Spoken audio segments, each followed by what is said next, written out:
किसी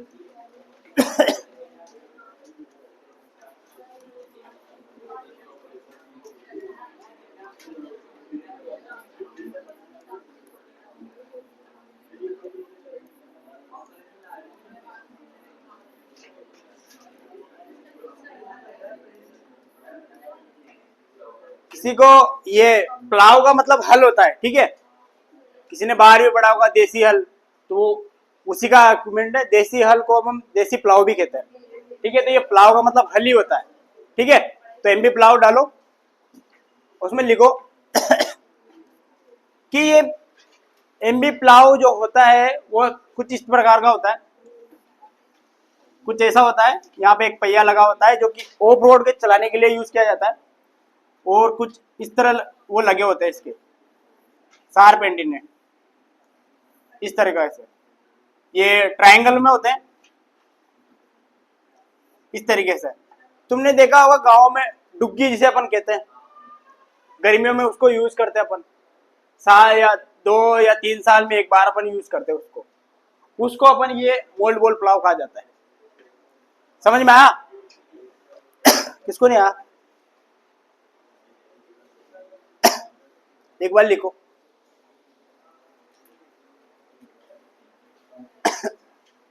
मर्दा को काटने के साथ साथ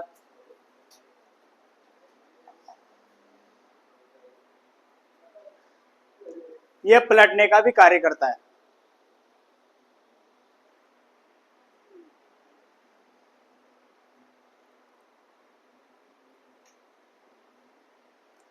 कुल मिला के बात यह है, ये सोइल को मिक्स करता है। मिक्स कैसे? जो नीचे की हार्ड ले, हाँ,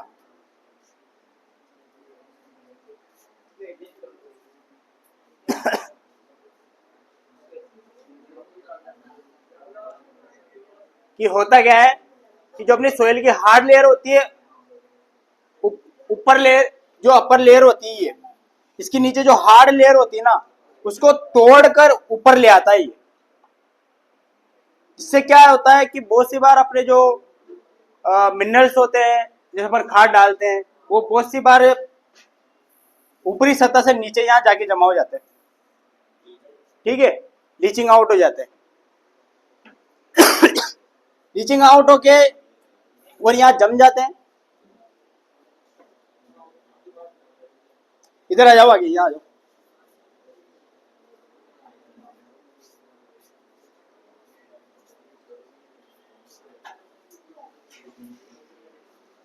तो इसका मेन कार्य यही होता है कि ये जो हार्ड लेयर होती है सोइल को, इसको ऊपर लाने का काम करता है।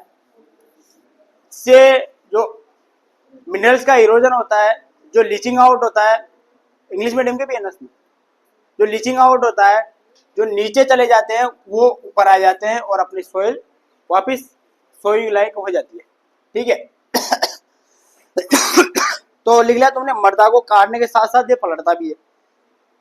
इसका उपयोग अधिकांश, लिखो, इसका उपयोग अधिकांश हरी खाद को, इसका उपयोग अधिकांश हरी खाद को मिट्टी में मिलाने के लिए, इसका उपयोग अधिकांश मिट्टी में मिलाने के लिए किया जाता है। हरी खाद, हरी खाद।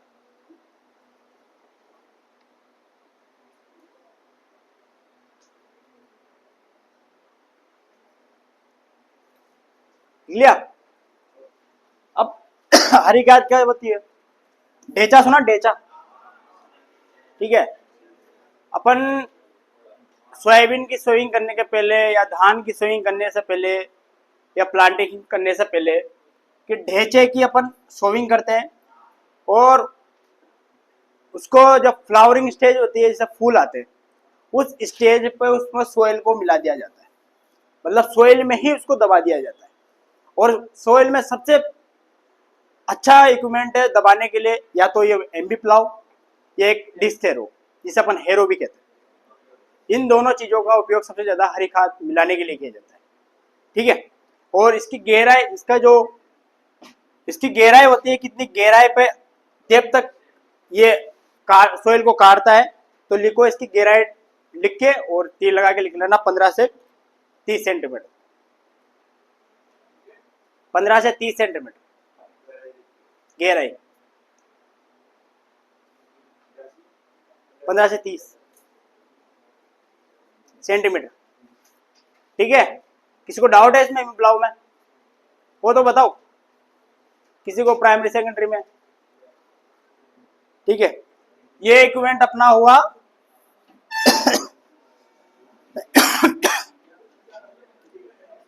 क्या हुआ, ये भाई डिस्क एमी प्लाव हो गया। और दूसरा इक्विवेलेंट डालो डिस्क प्लाव। देखो ये वर्ड इंग्लिश में भी लिखना साथ के साथ। ठीक है, एजेटिव उठ के जो पेपर में डिस्क प्लाव ही आ गया ना, तो फिर ये डिस्क देसी प्लाव भूल जाओगे, वहां दिमाग में भी नहीं आएगा डिस्क प्लाव देसी प्लाव भी होता है। ठीक है, तो डिस्क प्लाव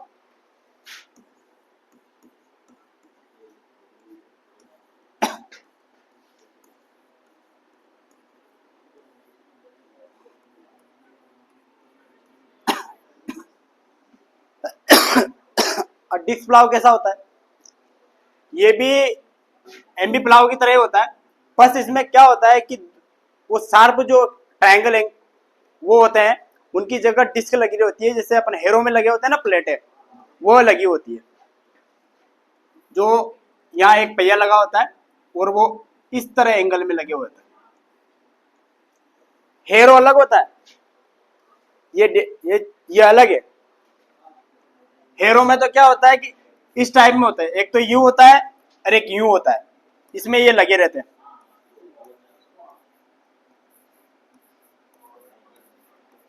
यहां पर ये लगा रहता है, ट्रैक्टर के यहां बंधा रहता है। ठीक है, ये हेरो होता है, ये डिस्क हेरो है, डिस्क प्लाव। ठीक है अब जो ये डिस्क हेरो की जो प्लेट्स है वो कितने डिग्री एंगल पे लगे होते हैं। इसका जो एंगल होता है वो 40 से 45 डिग्री एंगल पे होता है। बहुत से में 45 होता है, बहुत से में 40 होता है। तुम्हारे एग्जाम में कभी एक्यूरेट नहीं आएगा कि 40 या 45, हमेशा ये इसी में आएगा अगर आएगा तो 40 से 45। क्योंकि जैसे अपने हाड़ौती एरिया में 45 डिग्री एंगल का यूज किया जाता है। ठीक है, अगर तुम मारवाड़ साइड जाओगे या मेवाड़ साइड जाओगे, यही चेंज होकर उधर 40 डिग्री का हो जाएगा। उसका रीजन ये है कि अपने यहाँ की जो सोयल है वो ब्लैक सोयल है और चिकनी मिट्टी है, और उस साइड की जो सोयल है वो कम्पैक्ट और कठोर सोयल है। ठीक है, तो इस वजह से वहां का अपने यहाँ पे क्या है, चौड़ी क्यारी में अगर टिलेज करेंगे ना तो पूरी सोयल बिखर जाती है, लेकिन वहां की एक कम्पैक्ट सोयल होती है, बिखर नहीं पाती। इसलिए वहां का ये डिग्री का जो एंगल होता है ना उसको कम रखा जाता है। समझ में आया? ठीक है, और ये जो 45 डिग्री का लगा होता है, इसका सोयल को कितनी डिग्री में काटता है। इसका भी सोयल में, जब ये 45 डिग्री है तो ये सीधे तो काटेगा नहीं, एकदम किसी न किसी एंगल पे ये काटेगा। और इसका जो एंगल होता है वो 20 से 25 डिग्री एंगल होता है। वही सेम पंडा, 25 अपने साइड, 20 मारवाड़ मेवाड़ साइड। ठीक है, तो ये डिस्प्लाव का डिस्काउंट लिख लिया, लिखो डिस्काउंट लगा के 3 लगा के लिख लेना 40 से 45 डिग्री। 45 ये वाला डिस्काउंट या डिस्क डिग्री। उसके बाद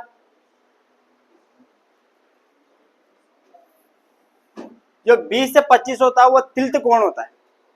तिल्त कोण मतलब कटाव, कितने एंगल पे काटता है इस तरह सोयल को तिल्त कोण कितना हो गया, 15 से 25 डिग्री। सॉरी 15 से 25 कर लेना।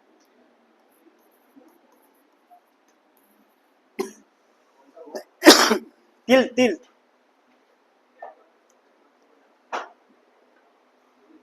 लिख लिया। ठीक है, उसके बाद गहराई में कितनी गहराई पे ये काटता है।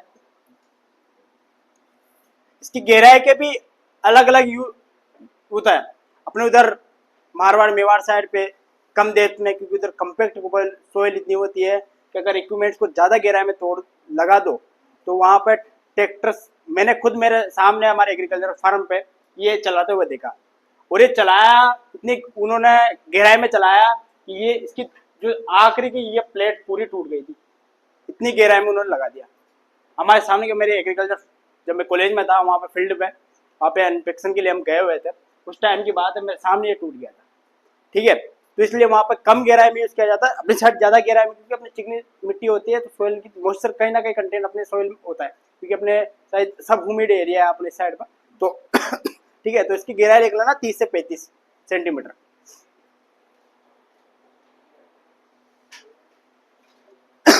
डेप्थ इंग्लिश मीडियम वाला।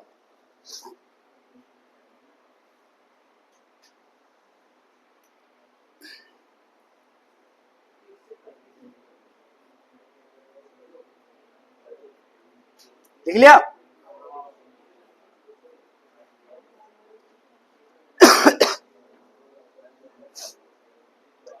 उसके बाद ये हो गया हमारा कंप्लीट। उसके बाद डालो तुम चीजल पुलाव।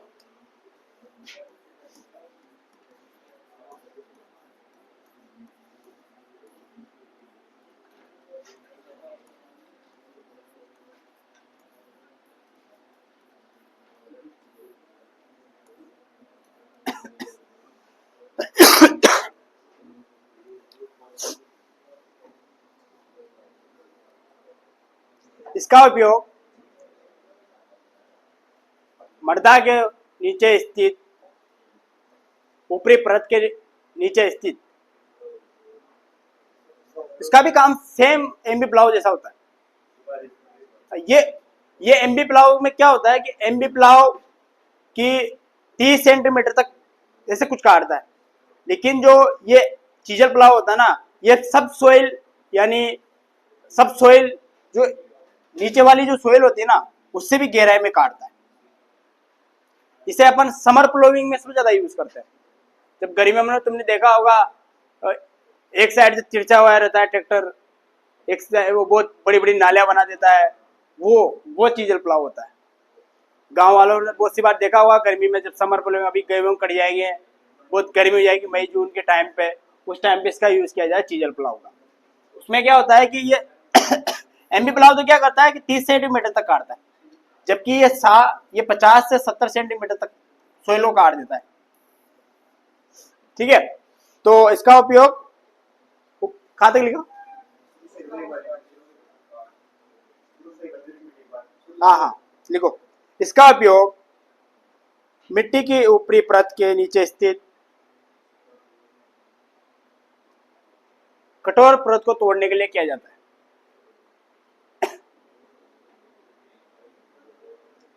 मिट्टी के नीचे स्थित कठोर परत को ऊपरी परत के स्थित नीचे कठोर परत को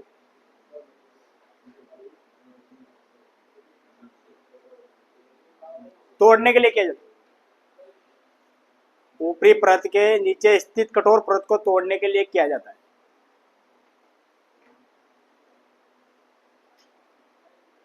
ठीक लिया? इसकी गहराई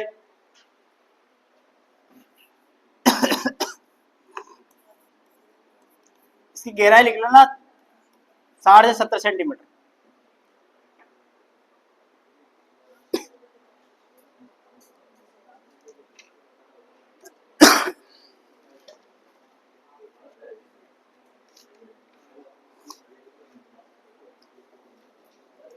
ये अपना जो प्राइमरी भू परीक्षण था वो कंप्लीट हो गया। ठीक है, अपन अब द्वितीय भू परीक्षण की तरफ चलते हैं कि द्वितीय भू परीक्षण होता क्या है।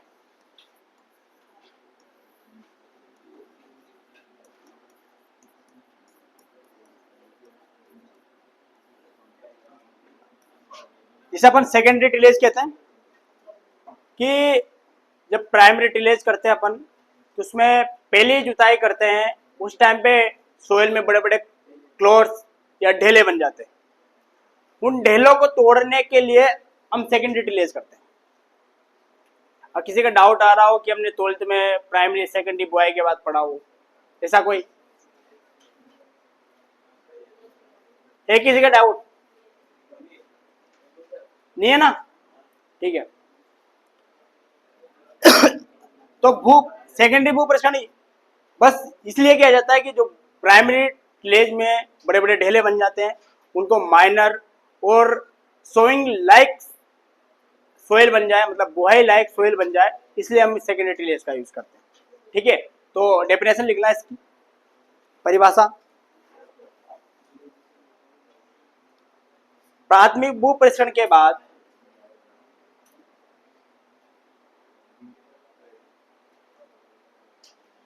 बने मिट्टी के ढेले,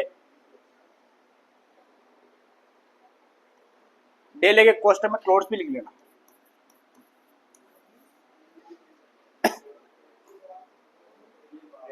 प्राथमिक भू परीक्षण के बाद बने मिट्टी के ढेलों, ढेलों के कोष्टक में क्लोर्स लिख लेना के तोड़ने के लिए किया जाने वाला भू परीक्षण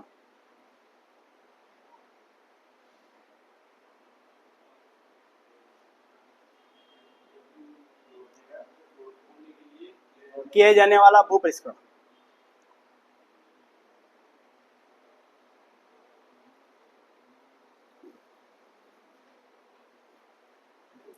अब देखो इसके अंदर क्या क्या होता है।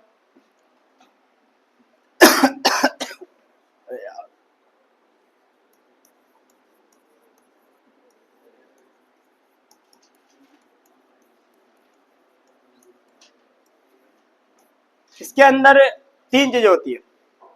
एक तो हेरोइंग,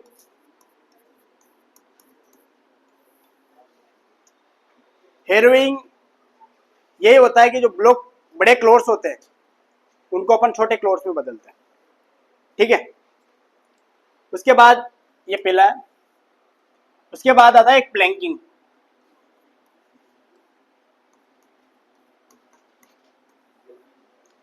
तुमने देखा होगा अपन जब सोयाबीन की बुआई करते हैं सीड ड्रिल के पीछे एक पाटा लगा रहता है।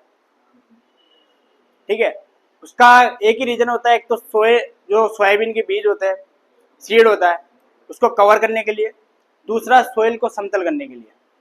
या अपने साइड तो बहुत कम यूज करते हैं अपने साइड, क्योंकि लगभग अपनी जमीन पूरी प्लेन है। लेकिन जब तुम इधर मारवाड़ साइड जाओगे ना, उस टाइम पे जमीन इस साइड से तो यूं है, इस साइड से यूं है, बड़े बड़े ढेले बन जाते हैं। उन सबको प्लेन करने के लिए और सोइंग लाइक सोइल बनाने के लिए वहां पर प्लैंकिंग की जाती है। ठीक है, उसके बाद आता है इसमें एक सीड सोविंग। देखो इसको हिंदी में पाटा लगाना भी कहते हैं, लेकिन मैंने पाटा लगाना इसलिए नहीं लिखा है क्योंकि तुम्हारे जेट में ही एक क्वेश्चन में ये प्लैंकिंग, सीधा प्लैंकिंग लिखा हुआ है। और जब वहां प्लैंकिंग आएगा ना और तुम पाटा लगाना, क्योंकि अपनी लोगों की आदतें जो आसान चीज होती है वही पकड़ते हैं अपन। हार्ड चीज पे तो जाना तो अपन को आता ही नहीं है। आता क्या, कोशिश ही नहीं करते अपन। करते हैं क्या? अगर कोई अपने सामने कोई आसान चीज पड़ी है, कोई हार्ड चीज पड़ी है, तो अपन कौन से पे जाएंगे? आसान। अभी तुम्हारे पाटा लगाना लिखाते तुम बस वही रटोगे, पाटा लगाना पाटा लगाना। जैसे ये प्लैंकिंग आएगा तुम वही, क्या आ गया, सर ने तो पढ़ाया नहीं, सर ने तो ऐसे करवा दिया, सर ने तो वैसा करवा दिया, तो कोचिंग वालों पे नाम डाल दूंगा, अरे कोचिंग ठीक नहीं थी यार, मेरा तो सिलेक्शन वही जाता। ठीक है, तो ये सब ठीक है। तो इसमें प्लैंकिंग हो गया, जिसे पाटा लगाना प्लेन करना कहते हैं। ठीक है, दूसरा होता है सीड सोविंग। जानते हो सोविंग, बुआई? क्या हुआ? हाँ तीसरा। अरे इतना तो कॉमन सेंस तो होता है यार। अब मेरे माइंड में यहाँ 50 चीजें चल रही है अभी, आगे क्या क्या बताना है, क्या क्या बताना है। ठीक है, तो अपन लिख तो हेरोइंग डालो। समझ में तो आ गया ना क्या है? अभी और लिखाऊंगा तो और समझ आ जाएगा। हेरोइंग क्या होती है? किसी ने बोला अभी बीच में, तुम्हें नहीं आया समझ? अरे क्या होता है, जब अपन प्राइमरी टिलेज करते हैं उसके बाद जो क्लोर्स बन जाते हैं, बड़े बड़े ढेले बन जाते हैं सोइल में। ऐसा तो है ही नहीं कि जैसे कल्टीवेटर निकाला और पूरी रेत हो गई सोइल, ऐसा तो होता नहीं है, उसमें बड़े बड़े ढेले बन जाते हैं। ठीक है, उसके बाद इन ढेलों को तोड़ने के लिए जो इसमें इक्विपमेंट्स भी है, अभी बताऊंगा मैं इसके अंदर, उनको छोटे छोटे पार्टिकल्स में बदलने के लिए, छोटे छोटे क्लोर्स में तोड़ने के लिए ये जो हेरोइंग किया जाता है उसे हेरोइंग कहते हैं। मतलब इसको जो ये बड़े पार्टिकल को छोटे पार्टिकल में बदलना हेरोइंग कहलाता है। आया समझ में? ठीक, तो लिखो।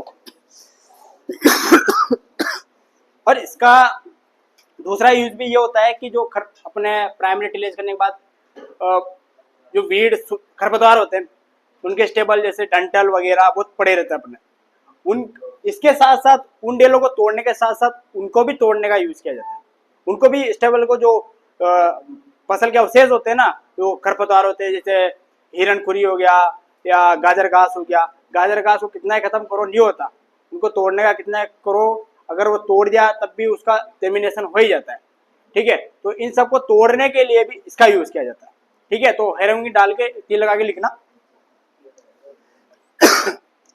बड़े ढेलों को बारीक ढेलों में बदलने के लिए तथा बड़े ढेलों को बारीक ढेलों में बदलने के लिए तथा खरपतवारों के अवशेषों को तोड़ने के लिए या तोड़ने की क्रिया हेरोइंग कहलाती है।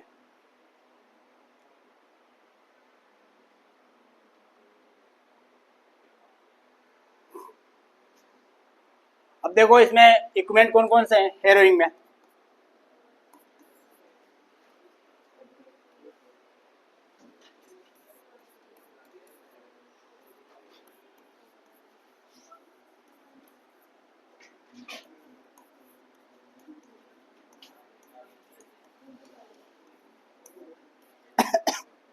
पहला है डिस्क हेरो, जो मैंने तुम्हें बताया था अभी वही।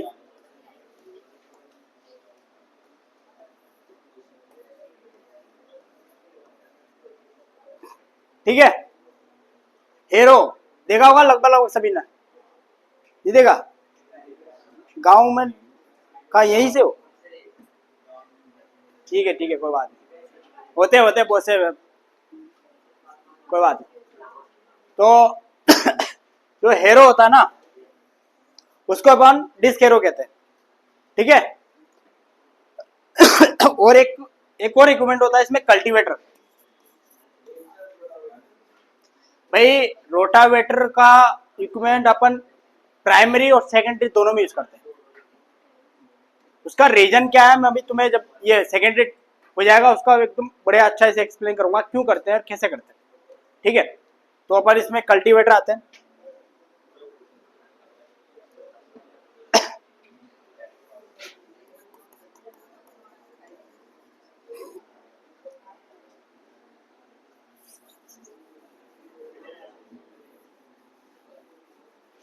हिंदी में लिख लेना कल्टीवेटर।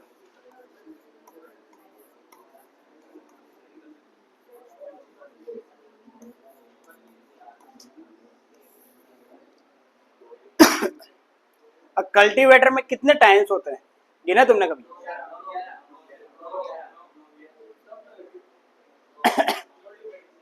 हाँ हाँ, वो समझ गया मैं। 9 से 11 टाइम्स होते हैं। टाइम्स का मतलब समझे?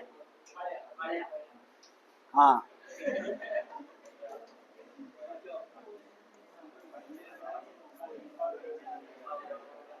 ठीक है, लिख लो ये टाइम्स करके 9 से 11। अरे ये होता क्या है, इस तरह का कुछ कल्टीवेटर होता है। ठीक है, इसके कुछ इक्विपमेंट ये ऐसे लगे होते हैं, 4 पीछे होते हैं 3 आगे होते हैं। क्या ये कल्टीवेटर? वही तो बता रहा हूँ। फोटो बताऊं? फोटो रुको एक मिनट, तुम्हें ऐसे बता देता हूँ मैं। देखो, मैंने पीपीटी बनाए रखी हुई है, मैं पीपीटी से पढ़ा देता, लेकिन पीपीटी में फिर क्या है, बहुत से को ऑब्जेक्शन आते हैं, इसलिए मैंने पीपीटी से नहीं पढ़ा। ऐसे कुछ इक्विपमेंट होते हैं, ये नंबर्स में या तो 9 होते हैं या 11 होते हैं, कुछ छोटे आते हैं कुछ बड़े आते हैं, क्योंकि क्या हुआ?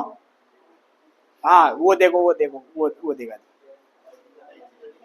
ठीक है, ऐसा कल्टीवेटर होता है। पर भाई क्लास में फोन मत यूज करो यार, ठीक है। ये कुछ ऐसे टाइम्स होते हैं उसमें, और यहाँ पे ऐसे नुकीले कुछ ऐसे लगे होते हैं,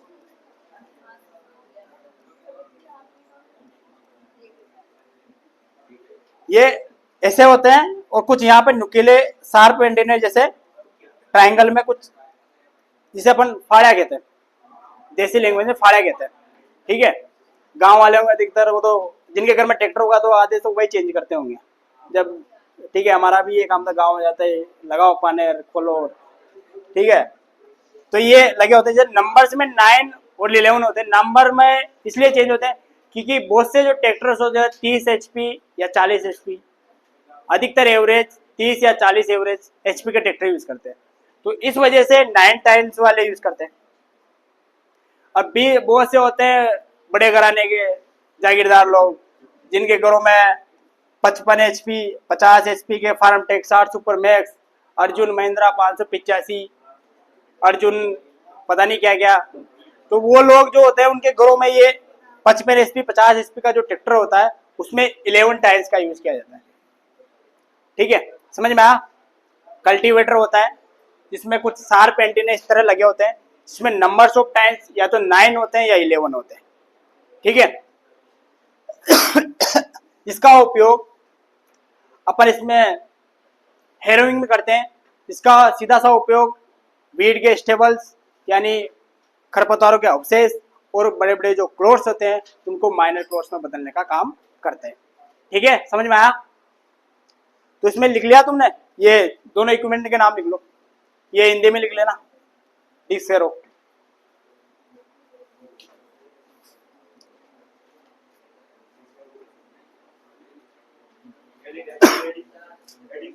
क्या? नहीं नहीं, दो नाम लिख लो इसमें बस, ये डिस्क एरो और एक कल्टीवेटर। किस किस के घर में ट्रैक्टर है? हाथ खड़े करना। हाँ तो तुम्हें तो बताने की जरूरत है ही नहीं। तुम्हारे अगर जो बीएससी में जाओगे ना तुम, तुम्हारे एक कोर्स चलेगा इंजीनियरिंग करके, उसमें पूरा ट्रैक्टर आएगा पूरा।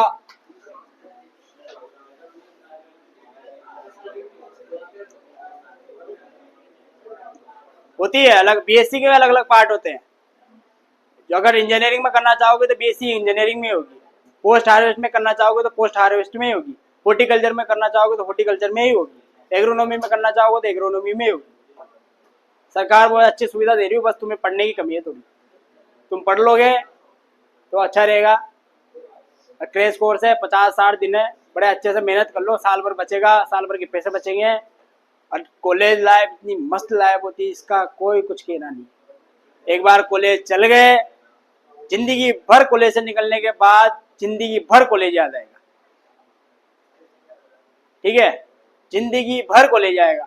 वो हॉस्टल के लोग अगर किसी अच्छे कॉलेज में गए, जैसे आरसीए, कोटा, जोबनेर, बीकानेर, इधर बड़े बड़े मानी यूनिवर्सिटी के अंडर में जो कॉलेज आते हैं उनमें भीलवाड़ा, इधर कपासा, नारंडी, इनमें अगर तुम गए, इनके हॉस्टल में तुम रहे, तो ऐसी क्वालिटी बन जाती इंसान की जिसकी कोई सोच नहीं सकता।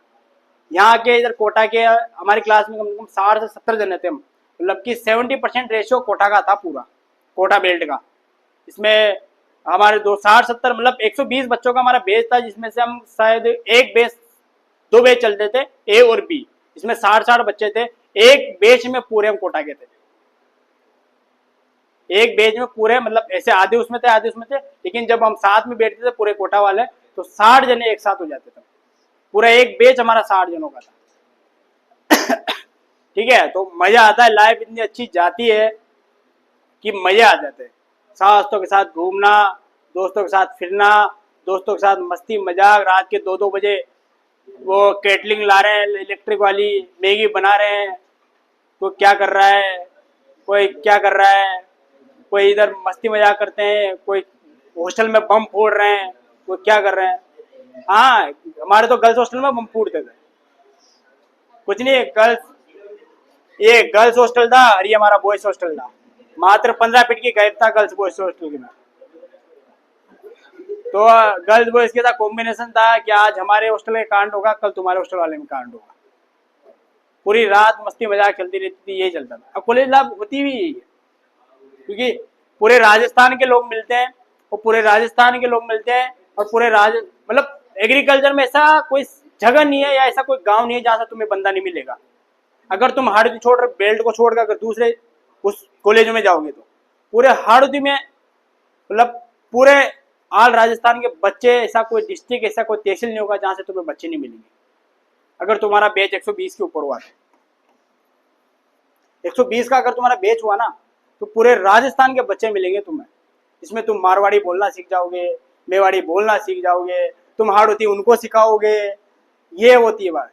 और उदयपुर के लोग, उदयपुर के 2-3 लड़कियां थी, 2-3 लड़के थे, वो हमसे हाड़ौती सीखते थे, हम उनको मारवाड़ी सीखते थे। ऐसी साथ साथ में कैंटीन में खाना खाना, कैंटीन में बैठना, यहाँ तक कि अभी तो स्कूल के टीचर तो यूं है कि देखने में भी ठीक है, कॉलेज के टीचर तो अपने साथ बैठ के चाय पी के, और क्या हाल है, सब बढ़िया, पढ़ रहे हो, पढ़ने की तो बात ही नहीं होती। अरे ठीक है, हो जाएगा, मैं कर दूंगा, टेंशन क्यों ले रहा है, तू पास ही तो करना है, 10 नंबर देके मैं कर दूंगा, ऐसी बात है। अब कॉलेज लाइफ इतनी मस्त लाइफ होती है, तुम गूगल ऐसे फालतू रीले देखते रहते हो, कच्चा बादाम को क्या कोई क्या, इससे तो अच्छा है कभी कभी आरसीए डाल के देखना गूगल पे, कितना प्यारा कॉलेज है। कोटा का डालना, भीलवाड़ा का डालना, जोधपुर का डालना, बीकानेर का डालना, कभी गूगल पे सर्च करना, इतने प्यारे प्यारे कॉलेज है, इतने बड़े बड़े कॉलेज है। मैं बताऊं, आरसीए का कॉलेज सोयल साइंस के डिपार्टमेंट से और एग्रोनॉमी के डिपार्टमेंट जाने में जान निकल जाती है, इतना बड़ा कॉलेज है वो। इतना बड़ा कॉलेज है कि एक ब्रांच से दूसरी ब्रांच जाने के लिए बाइक चाहिए, पैदल चल जाओगे तो आधे रास्ते में बैठ जाओगे, इतना बड़ा कॉलेज है। ठीक है, और उस आरसी के हॉस्टल में जाने का मतलब है कि जन्नत में जाना। मजाक नहीं कर रहा, इतना मजा आता है वहां पे। ठीक है, ये सब तो तुम जब जाओगे ना, पढ़ोगे, और जब तुम कॉलेज में जाओगे तब आएगा मजा। कॉलेज लाइफ बहुत मस्त जाती है, पता भी नहीं लगता। और जब तुम कॉलेज छोड़ के आओगे ना, उस दिन तुम रोके ही आओगे, लिख के ले लो मेरे से। जब तुम बीएससी में जाओगे ना, बीएससी पास आउट करके आओगे, उस दिन रोके आओगे कि हमें नहीं जाना, पर जाना पड़ेगा, डिग्री हो गई, क्या करें। ठीक है, तो लिख लिया ये। ठीक है, तो उसके बाद एक प्लैंकिंग डाल लो, प्लैंकिंग।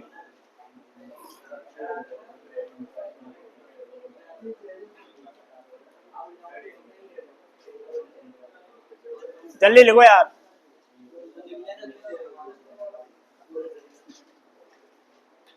प्लैंकर नामक यंत्र का उपयोग,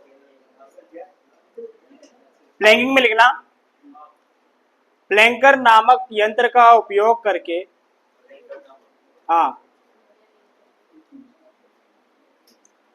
मर्दा को समतल बनाना,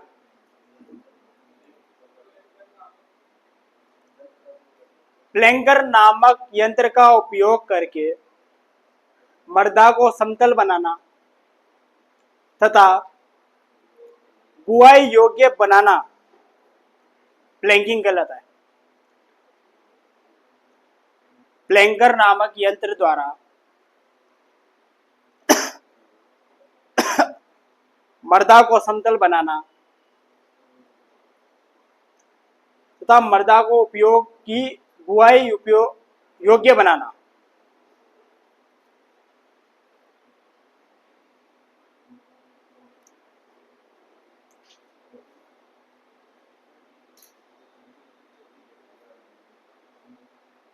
लिख लिया?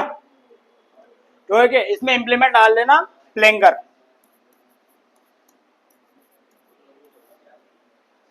ठीक है, इंग्लिश में लिख लेना।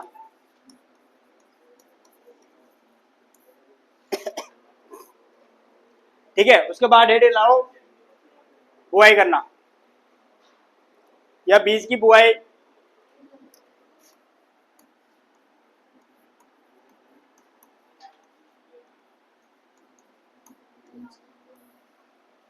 सीड सोइंग,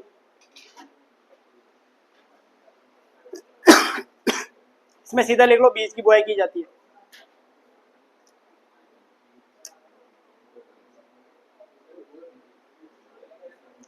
बीज की बुआई की जाती है।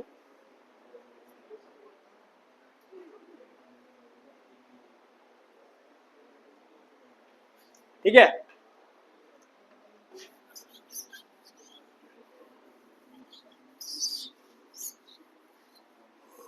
इसमें इक्विपमेंट कौन सा होता है? क्या यूज करते हैं अपन सोयाबीन की बुआई के लिए? तो यहाँ सीडल ही आएगा।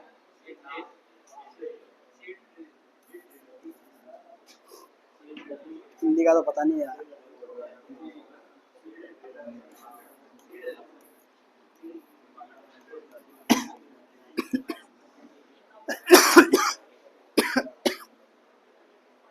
Seed drill. ठीक है, ये बुआई में बताने का जरूरत नहीं है ज्यादा। बुआई कैसे होती है, क्यों होती है, तुम्हें पता है सब। डिस्क एरो क्या वो लगाते हैं उसमें, कितने नंबर का लगाते हैं, क्या लगाते हैं, वो इतना कोई इम्पोर्टेंट नहीं है, वो पूछते भी नहीं है और कभी पूछेंगे भी नहीं। कि जब सीड सोइंग की जब बात आती है तब तुमने सीड रेट आती है ना, वहीं पे पता लग जाता है कि 9 से 10 तो मतलब 9 की टाइम लगेगी, 9 से 11, अगर 9 से 11 या 9 से 12 या 20 किलो प्रति हेक्टर के हिसाब से बीज डलेगा तो उसमें 20 की टाइम लगेगी। ये सब उसमें इंक्लूड हो जाता है, तो इतना कोई इम्पोर्टेंट नहीं है और आता भी नहीं, कभी आएगा भी नहीं। ये अपना हो गया सेकेंडरी टिलेज कंप्लीट। ठीक है, उसके बाद तीसरा जो अपना बुआई के पहले या प्रारंभिक जुताई में तीसरा टाइप था वो था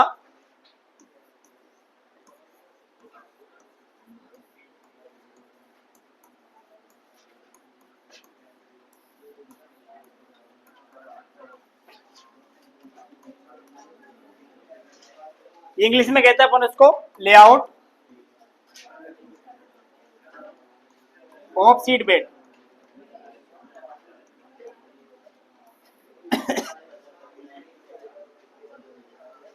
क्या हो भाई, तुम लोंगेर से हो? हाँ, अरे नहीं तुमसे नहीं हो सकता। ठीक है, अब भाई बीज क्यारी क्या होती है कि तुमने देखा होगा कि जैसे अपने अभी रिसेंटली तुमने देखा होगा कि अपने साइड या तो बारिश बहुत कम होती है या बहुत ज़्यादा होने लगी है। पहले राजस्थान में क्या होता था कि सबसे ज़्यादा बारिश कहाँ होती थी? झालावाड़। लेकिन अभी बहुत कुछ समय से तुमने देखा होगा कि झालावाड़ अपनी इस बेल्ट में बहुत बारिश कम होने लगी है। वो इन्वायरमेंटल चेंजेस की वजह से है और कुछ अभी अभी क्या है 31 साल में क्लाइमेट चेंज नहीं, क्लाइमेट चेंज का डाटा आता है कि 31 साल में आईएमडी इंडियन मेट्रोलॉजी डिपार्टमेंट का एक कॉन्सेप्ट होता है कि किसी भी जगह अगर इन्वायरमेंट चेंज होता है तो 31 साल तक उस चीज़ को देखा जाएगा, उसका डाटा एनालिसिस किया जाएगा, उसके बाद उसको पब्लिश किया जाएगा कि हाँ अब इस जगह ऐसी बारिश नहीं होती है। ठीक है, तो अभी रिसेंटली अपने इस टाइम पे बारिश कम होने लगी है। ठीक है, तो क्या होता है कि पिछले टाइम पे बारिश होती थी तब तो बहुत सी बार क्या होता है कि अपन जैसे धान की नर्सरी लगाते हैं, धान की नर्सरी बहुत तरीके की होती है, बारिश में भी करते हैं, गर्मी में भी करते हैं, सर्दी में भी करते हैं। तो क्या होता था कि जो वो बेड बनाते थे, नर्सरी तैयार करते थे या दूसरी और चीज़ की नर्सरी तैयार करते थे या मक्का ही बोते थे, तो बहुत सी बार क्या होता था मक्का बारिश वाले सीजन में होती थी। तो जब जो निचले खेत होते थे ना तो उन खेतों में क्या होता था कि अब बारिश हुई, ज़्यादा बारिश हो गई, पानी भरा, और जैसे अपन ने आज सोविंग करी, कल बारिश होगी, खतरनाक बारिश होगी, पूरी सोयाबीन मक्का डूब गई, फिर वो उगने का नाम नहीं लेगी। अपने गांव में कहते हैं मार तो सोयाबीन दबड़ाएगी, मार तो मक्का दबड़ाएगी। वो क्या होता है कि जब सोविंग कर दी, सोविंग करने अपन ने क्या किया था, कठोर परत को तोड़ा था, क्लोर्स को बदला था, सब कुछ करा था। जैसे ही बारिश होगी, जैसे अपन ने 5 सेंटीमीटर में सीड डाला, जैसे ही बारिश होगी सोयल में पानी जाएगा, सोयल में पानी जाते ही ये ऊपर की लेयर, जैसे ही पानी थोड़ा खत्म होगा, इससे मॉइस्चर वाइब्रेशन होकर वो उड़ेगा, पानी निकल जाएगा, रन ऑफ होकर पानी निकल जाएगा। उसके बाद ऊपर की जो सोयल होती है ना, वो पपड़ी नुमा हो जाती है। पपड़ी नुमा कैसे, जैसे ये इतनी मोटी सोयल है, तो ये जो ऊपरी इतनी या 2-3 सेंटीमीटर वाली जो सोयल है वो कम्पैक्ट हो जाती है। तुमने देखा होगा, अपन जाते हैं बारिश होती है तो पपड़ी हो जाती है, जिसे अपन निंदाई करते हैं। निंदाई इसलिए करते हैं कि वो जो पपड़ी होती है ना, इरिगेशन करने के बाद उस पपड़ी को तोड़ते हैं, वो इसलिए तोड़ते हैं कि एरिएशन जो सही हो जाए उसका, मतलब उसमें रंध्र खुल जाए और जो पौधे को है वो सांस मिले, इसलिए। ठीक है, तो जब वो हो जाता है, अब किसान बेचारा, जब ये पानी भर जाएगा, सीड उगेगा नहीं। अपने राजस्थान किसान की तो पहले हालत खराब है, कभी गर्मी, कभी बरसात, कभी भाव नहीं आ रहे, कभी क्या हो रहा है। 40,000 रुपये कुंटल लहसुन लिया है, 5,000 रुपये कुंटल में बेच रहे हैं, 20,000 का घाटा लग रहा है, 3 रुपये सैकड़े का ब्याज, आड़ते से जो उधार लहसुन लाए थे उसका ब्याज लग रहा है, खर्चा निकल नहीं रहा, मर पहले रहे हैं, जमीन बेचने की नौबत आने वाली है। तो ये ऐसी बातें होती है अपने राजस्थान के किसानों की बात। तो जब एक अब बेचारे के मक्के कैसे तो जुगाड़ करके लाया होगा इधर उधर से, या घर में भी पड़ी होगी तो वो तो वेस्ट होगी, उसका तो कोई मतलब निकला नहीं। तो इस चीज को निपटारा करने के लिए डिफरेंट टाइप से क्यारियां बनाई जाती है, सीड बेड बनाई जाती है, कि जैसे जहां ज्यादा पानी भरेगा वहां पर उठी हुई बेड बनाएंगे। जैसे ये पूरा फील्ड है,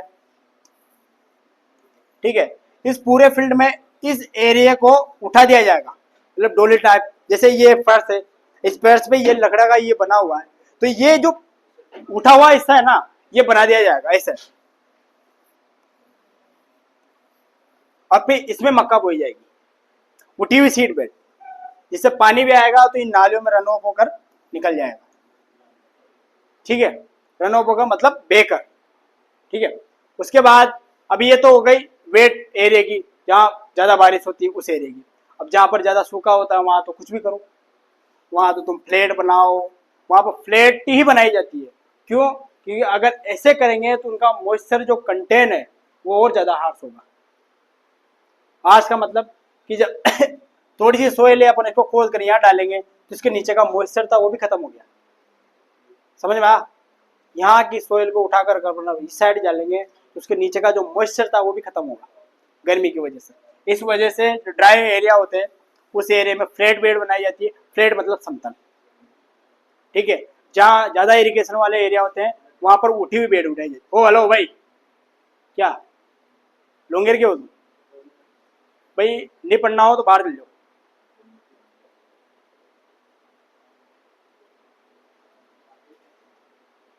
ठीक है, तो ये समतल एरिया में ड्राई एरिया होता है, या सूखा, जैसे उधर मारवाड़ साइड, मेवाड़ साइड, उधर तो सूखा ही पड़ता रहता है। उदयपुर मेवाड़ में उदयपुर ऐसा एरिया है जहाँ बारिश होती है, अच्छी खासी बारिश होती है, और उदयपुर जन्नत जगह है, जाना का भी मौका मिले तो। ठीक है, तो ये फ्लैट बेड बन जाती, तो इसमें लिख लेना तुम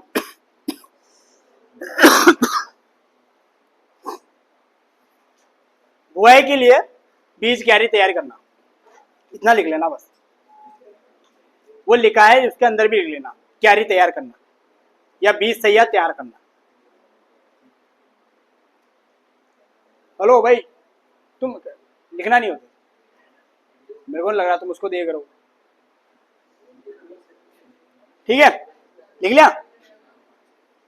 बीज सैया तैयार करना या बीज क्यारी तैयार करना। ठीक है, अब इसमें कौन कौन से किस किस टाइप की जो कैरी होती है वो किस किस एरिया में बनाते हैं।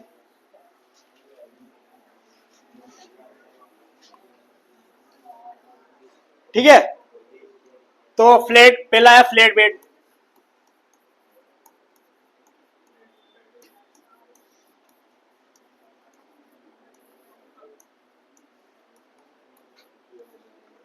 जिसे अपन ड्राई लैंड एरिया में यूज करते हैं। ठीक है, उसके बाद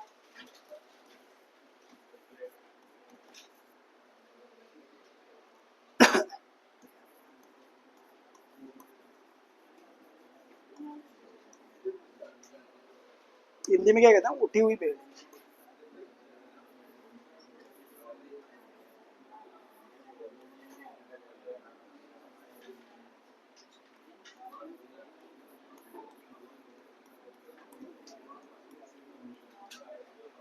उठी हुई बेड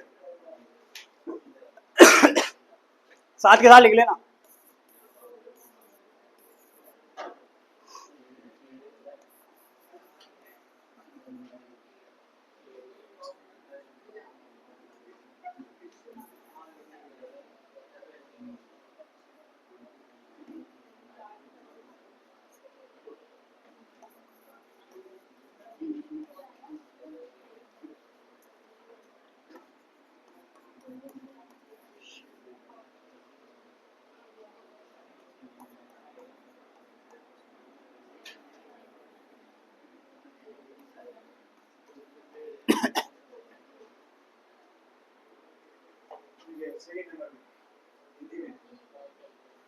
कहाँ पे ये उठी हुई, उठी हुई, उठी उठी ठ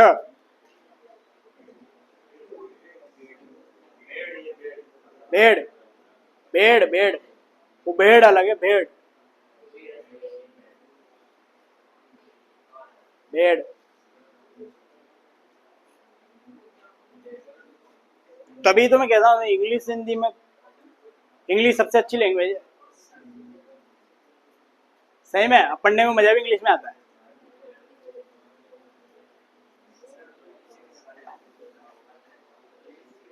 और आदत डाल लो अब तो, क्योंकि बीएससी एग्रीकल्चर इंग्लिश में आने वाली है। अच्छा, मतलब तुम्हारे पास ऑप्शन होता है, कोई दिक्कत नहीं आती। तुम चाहो तो इंग्लिश में हिंदी में जैसे भी एग्जाम देना चाहो दे सकते हो, पर इंग्लिश में दो ना तो 2 नंबर ज्यादा ही आता है। और अगर आगे एग्रीकल्चर में पढ़ाई करनी है तो इंग्लिश ही पढ़ना। जो प्रीपीजी का एग्जाम होता है ना एमएससी के लिए, वो इंग्लिश में आता है, हिंदी में पेपर नहीं आता। हाँ, वो इंग्लिश में ही पेपर आता है एमएससी का, हिंदी में पेपर नहीं आता। जो कह रहा था ना कल वो साहब के 218 ही नंबर आए क्या।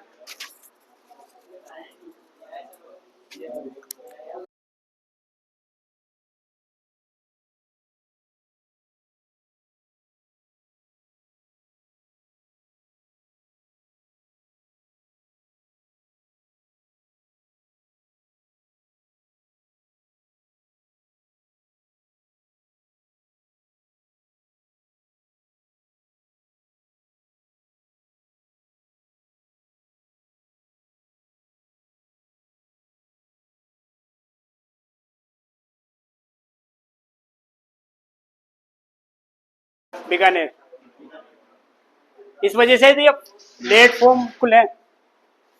आ जाओ, इस वजह से तो ये लेट फॉर्म खुले हैं। खुलेंगे क्या, अभी 10 दिन बाद खुलेंगे।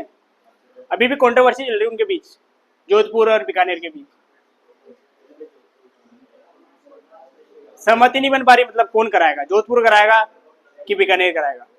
क्योंकि अब तक तो जेड के फॉर्म खुल ओपन हो चुके होते हैं, लेकिन इस कंट्रोवर्सी के चक्कर में अभी तक वो फॉर्म नहीं खुल रहा है। ठीक है, तो इस वजह से लेट हो गया।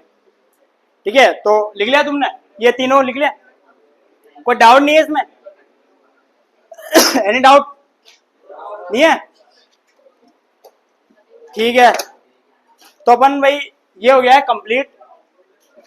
जो प्रारंभिक भू परिष्करण था वो हो चुका है कंप्लीट। टाइम हो गया है, तुम्हें पानी वानी पीना होगा, या नहीं होगा तो एक राउंड मार के आ जाना। ठीक है, बाकी अपन कल मॉडर्न कॉन्सेप्ट पढ़ेंगे, ये आफ्टर कल्टीवेशन का थोड़ा सा पार्ट है वो पढ़ के